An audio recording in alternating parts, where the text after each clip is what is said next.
मोदी जी के पास खुद से भैंस बुद्धि है। अगर आदमी वाला बुद्धि होता, आप समझिए, तो वो नाला से गैस बनाते हैं, उस पर चाय बनाते, टोपिया रख देते, को पाइप घुसा देते, चूल्हे से जोड़ देते। ये इतना बड़ा टेक्निक, इतना बड़ा आविष्कार, भैंस बुद्धि के ज्ञाता। शुक्र है देश के प्रधानमंत्री का 18 घंटा ही काम करते हैं। पता नहीं कब लैट्रिन बाथरूम जाते हैं, कब पूजा पाठ करते हैं, कब भोजन करते हैं, कब सोते हैं, ये भी तो बता दीजिए। अरे 18 घंटे में ये हाल हो गई कि हमारी चड्डी तक बिकने को तैयार है, हम पैर के पत्ते पहनने को मजबूर हो रहे हैं। पार्टी का प्रचार करना क्या राष्ट्र का काम है? अंबानी के शादी में जाना क्या राष्ट्र का काम है? मणिपुर के लोगों के पास जाने का टाइम नहीं है, वो देश का नहीं है। अरे वो देश की नागरिक नहीं है। देश के किसानों का हालचाल पूछने का प्रधानमंत्री के पास टाइम नहीं है, वो देश के किसान नहीं है। भैंस के आगे बीन बजाए भैंस रहे भगुराई। प्रधानमंत्री के ऊपर कोई असर नहीं पड़ता है, चाहे वो मणिपुर जलता है तो जलने दीजिए। मस्त राम मस्ती में आग लगे बस्ती में। जो लोग अयोध्या में थे वो राम के लोग हैं, उन राम के लोगों को रावण के लोगों ने उजाड़ दिया। प्रधानमंत्री के 38 दिन के कार्यकाल में 9 आतंकवादी हमले हुए, जिसमें 12 जवान शहीद हुए, 13 जवान घायल हुए, 10 सिविलियंस शहीद हो गए और 50 से अधिक सिविलियंस घायल हैं। तो प्रधानमंत्री जी आंखें लाल करके दिखाने की बात कह रहे थे, प्रधानमंत्री 56 इंची का सीना दिखा रहे थे, प्रधानमंत्री 1 सर के बदले में 10 सर लाने की बात कह रहे थे। तो प्रधानमंत्री जी बताइए ना, आखिर ये कैसे हुआ? और प्रधानमंत्री का एक वीडियो मैं सुना देता हूँ। जब रुपया गिरता था तो दिल्ली में बैठी सरकार की गलती है, जब कोई घटना होती थी तो दिल्ली में बैठी हुए। तो प्रधानमंत्री के बयान के हिसाब से आज दिल्ली में नरेंद्र मोदी जी गद्दी पर बैठे हैं, एक कमजोर प्रधानमंत्री बैठा है। अरे 56 इंच वाले प्रधानमंत्री भैया, इस तरीके की वारदातें हो रही हैं। मजबूत प्रधानमंत्री, अगर प्रधानमंत्री मजबूत होते तो ये 9 आतंकी हमले नहीं होते। और जब आतंकी हमलों से भाजपा का क्या कनेक्शन है, ये हमें आज तक नहीं समझ में आया। आप पत्रकारों को समझ में आया कि नहीं, बता दीजिए। आप देखिए, भारत की खुफिया जानकारी देने वाला आरएसएस के संस्कार शाला में प्रदीप करूलकर भारत की खुफिया जानकारी पाकिस्तान को देता है। भाजपा आरएसएस के संस्कार शाला में पले बढ़े प्रदीप करूलकर के बाद आप आइए ध्रुव सक्सेना भारत की खुफिया जानकारी देता है। जिस शर्मा को गैलेंट्री अवार्ड से नवाजा गया वो खुफिया जानकारी पाकिस्तान को देता है। तो ये सब के तार कहीं ना कहीं से जुड़े हुए हैं। हम देश की सरहदों की सुरक्षा की बात नहीं कर सकते, हम आतंकी घटनाओं पर बात नहीं कर सकते। ये कौन सा संविधान में धारा है? शुक्र है देश के प्रधानमंत्री का 18 घंटा ही काम करते हैं।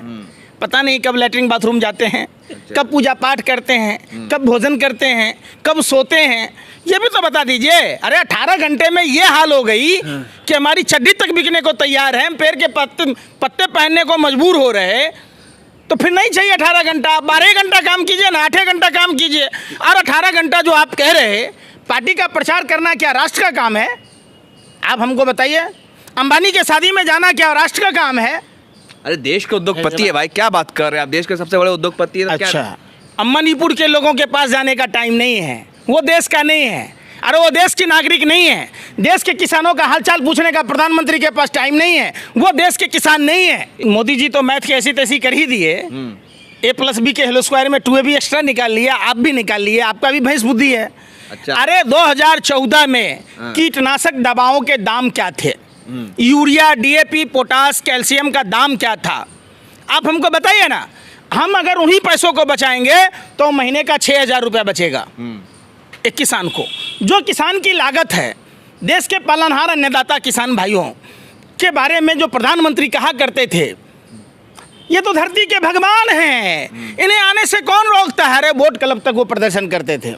प्रधानमंत्री जी शर्म कीजिए, आपकी सरकार ने दिल्ली के तमाम बॉर्डरों पर लोहे के शूल लगा दिए, कोबरा वायर लगा दिया। यहाँ तक कि इस अभी की बात है, शंभू बॉर्डर से आगे जब आप देखेंगे तो ड्रोन से किसानों पर हमला किया जा रहा है। अरे भैया, आप कपड़ों से पहचान रहे थे, आपको वो देश के हिंदू किसान नहीं समझ में आया?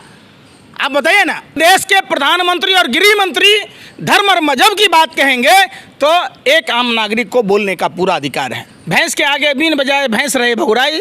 प्रधानमंत्री के ऊपर कोई असर नहीं पड़ता है, चाहे वो मणिपुर जलता है तो जलने दीजिए। मस्त राम मस्ती में आग लगे बस्ती में। प्रधानमंत्री का कोई उससे चिंता है कि मणिपुर पर आज तक नहीं गए? मणिपुर क्यों नहीं गए? पूरे विश्व का भ्रमण कर लिए, अंबानी की शादी में चले गए, मणिपुर क्यों नहीं जा रहे?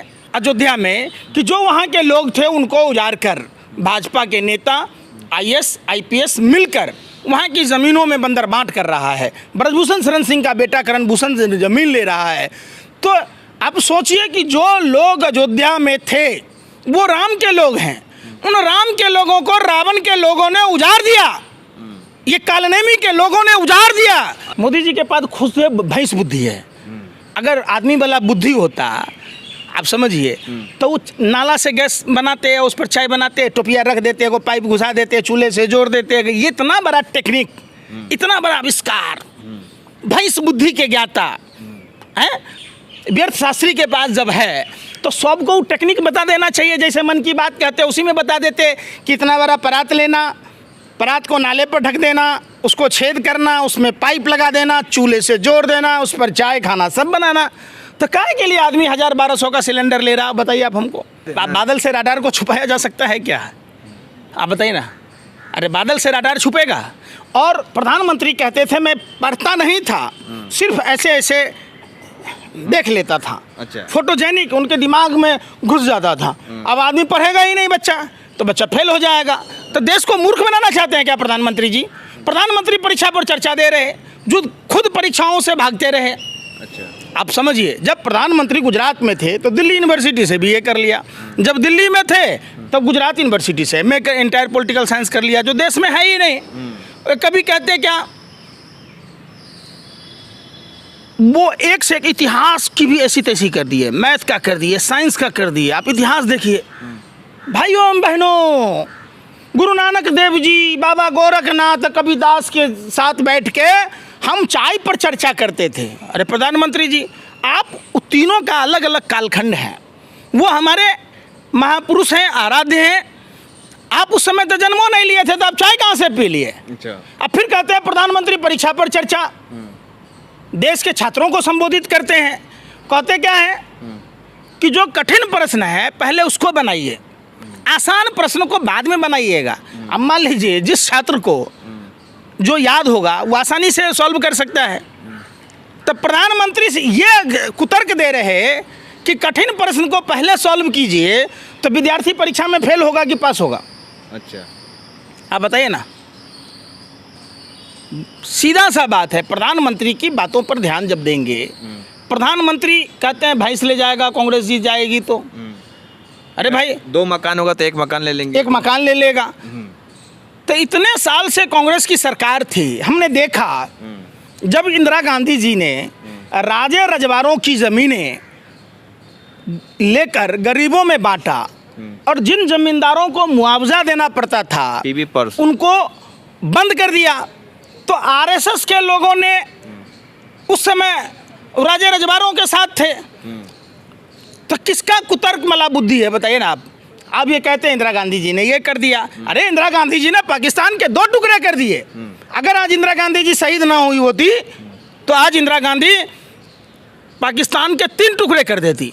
है हिम्मत आप में, आप लीजिए ना, पियो को छीनिए, बलूचिस्तान अलग करवाइए, तो नहीं करते। एक बात बताइए, नरेंद्र मोदी जी की तरह हर आदमी अपनी पत्नी को छोड़ देता तो आज देश में ना ऑटो चालक होता, ना बस चालक होता, ना कहीं चपरासी होता, ना कोई पियून होता, ना कोई फौज में होता, ना कोई सिपाही में होता, ना कोई आईएएस होता, ना आईपीएस होता, ना डॉक्टर होता, ना इंजीनियर होता, ना कोई किसान होता। तो देश कैसे चलेगा? साफ साफ महर्षि वशिष्ठ ने रामायण में कही है कि निसंतान आदमी लोक कल्याण की बातें नहीं करेगा। अच्छा। गृहस्थ जीवन से बड़ा कोई भी जीवन नहीं है, ये कहना सरासर गलत है।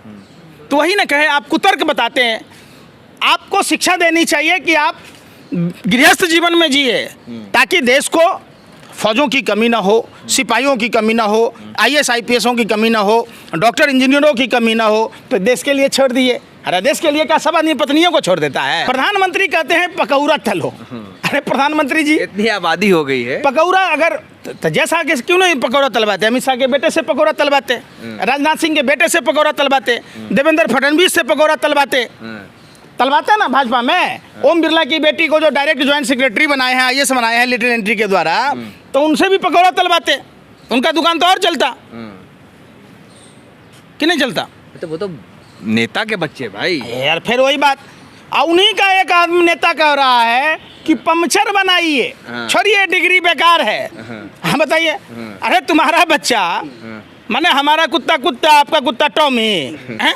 हमारा बच्चा पकौड़ा तलेगा, हमारा बच्चा पंचर बनाएगा, और तुम्हारा बच्चा देश लूटेगा, विधायक बनेगा, सांसद बनेगा। परिवार में देखिए भाजपा में 150 से ज़्यादा नेताओं के बच्चे आज भी हैं। तो पीयूष गोयल कौन है? पीयूष गोयल की अम्मा विधायक है मटुंगा से 3 बार, और वो उनके पिताजी वेद प्रकाश गोयल वाजपेयी सरकार में मंत्री थे। अच्छा, तो पीयूष गोयल क्यों नहीं पकौड़ा तलेगा? पीयूष गोयल क्यों नहीं पंचर बनाएगा?